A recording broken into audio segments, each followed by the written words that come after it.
Bhagyalakshmi shooting முடிய போகுது சொன்னாலே கண்ணல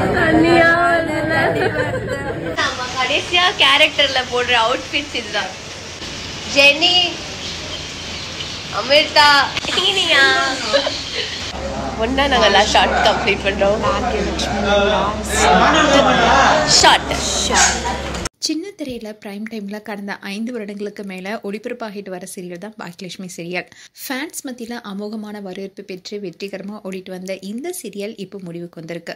இந்நிலையில் பாக்யலட்சுமி சீரியலுடைய கடைசி நாள் ஷூட்டிங்கோட வீடியோவை நேஹா மேனன் அவங்களோட இன்ஸ்டாகிராம் பேஜில் ஷேர் பண்ணியிருக்காங்க. அந்த வீடியோ இப்போ சோஷியல் மீடியாவில் வைரல் ஆகிட்டு வருது. விஜய் டிவியில் பாக்யலட்சுமி சீரியல் 5 வருடங்களுக்கு மேலே வெற்றிகரமாக ஓடிட்டு வந்தது. இந்நிலையில் பாக்யலட்சுமி சீரியல் விரைவில் முடிவுக்கு வர இருக்கு. இப்போ இறுதிக்கட்ட எபிசோடுக்கான காட்சிகளும் டெலிகாஸ்ட் பண்ணிட்டு வராங்க. இந்த சீரியல்ல குடும்பத்துடைய செல்ல மகளான இனியா ரோல்ல ரொம்பவே சிறப்பாக நடிச்சிட்டு வந்தவங்க தான் நேஹா. இவங்க சோஷியல் மீடியால பல ட்ரோல்ஸை சந்திச்சாலும் அதையெல்லாம் ஓரம் தள்ளிட்டு தொடர்ந்து தனக்கு கொடுக்கப்பட்ட கேரக்டர் தைரியமா நடிச்சிட்டு வராங்க. அண்ட் இந்த சீரியல் நடித்த ஒவ்வொரு கேரக்டருக்குமே அழுத்தமான கேரக்டரும் கொடுக்கப்பட்டுருந்துச்சு. அதை அவங்க சிறப்பாகவும் நடிச்சிருந்தாங்க. இந்நிலையில் தான் இந்த சீரியலுடைய லாஸ்ட் டே ஷூட்டிங் வீடியோவை இந்த சீரியல் நடிக்கிற பலரும் சின்ன சின்ன மொமெண்ட்ஸை ஷேர் பண்ணிட்டு வராங்க. அந்த வகையில் இனியா கேரக்டர் நடிச்சிட்டு வர நேஹா மேனன் அவங்களோட இன்ஸ்டாகிராம் பேஜில் ஒரு வீடியோ ஷேர் பண்ணியிருக்காங்க. அண்ட் அதில் ரொம்பவே அழுந்துட்டு பேசியிருக்காங்க.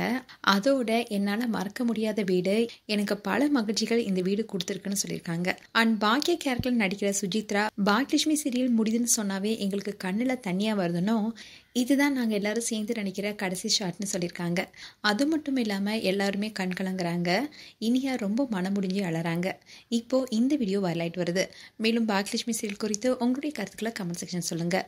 இது போன்ற வீடியோஸை பார்க்க நியூஸ் தமிழ் கிட்ஸ் சேனலை சப்ஸ்கிரைப் பண்ணுங்கள். மறக்காமல் நோட்டிஃபிகேஷன் பட்டனை கிளிக் பண்ணுங்கள்.